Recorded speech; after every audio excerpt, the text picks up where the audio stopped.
If you approach creating with passion like fire, you will move in an unstoppable manner, putting everything in your way to use and getting bigger by your surroundings. You would move in a consistent increasing pace, and every once in a while, a large piece of coal or wood comes your way and you blaze and go up higher. It's a sight of beauty and glamour.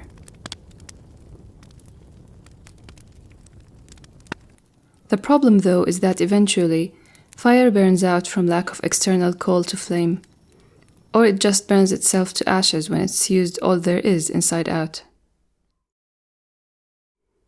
I think a lot about creative burnout, career burnout, project burnout, or even a single piece burnout. If you come to it with love, it's better to approach creating like running water rather than fire. Psychologist Bruce D. Perry says, "Fire can warm or consume, water can quench or drown." So while every method has its good and bad, on the long run, with an ever-changing environment, I believe it's better to be water that gives, which is what made it the source of all life, than fire that ultimately takes to keep going on. Water, whether it's dripping, trickling, sliding, whirling, or pouring, it's always on the move. It takes whatever shape it glides in and moves as a drop or a stream. It grows bigger with outside supply, but doesn't rely on it. You want to find the flexibility to create at your own pace, with whatever little time or effort or health you have. It's an ever-changing routine of bringing things to existence, outside of any time frame or schedule. When I need to wake up for a thing the following day, I often get myself off the drawing desk when I'm most invested in what I'm creating, and head to bed with what would feel like fire burning within me, but I rather see it as water locked up behind a dam gate, waiting for the moment to flood out. That pressure will get me out of the bed, something that I struggle with a great deal.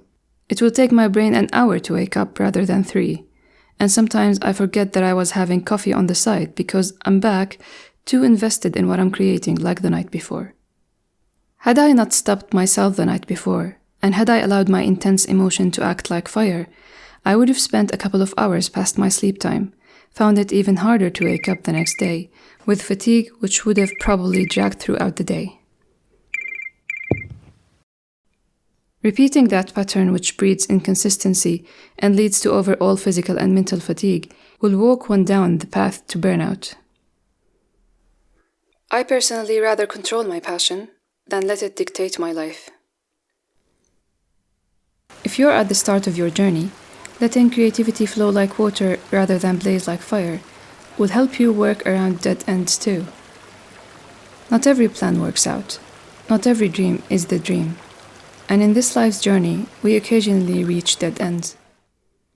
Water, once it hits a wall, changes direction. If no direction is open, it swamps in place, for a short or a long time. Once there's an opening, it can drip through a small hole, gush out, or freeze and break what's around. It can even after a while change matter and evaporate, moving away to start anew. I personally prefer that over a fire burning out to ashes, which fly away in all directions with the smallest gust of wind. But what if you haven't even started? Or you've stopped for a very long time and now you're in a slump? Well, there's such thing as groundwater that needs external means to bring out.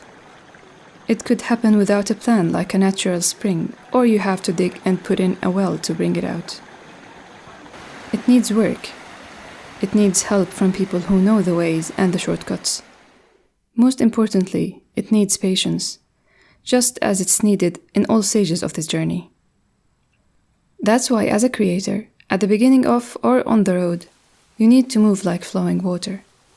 Water that changes speed, matter, or shape to adjust and adapt. And all that is, of course, if your main drive is mere creating out of love.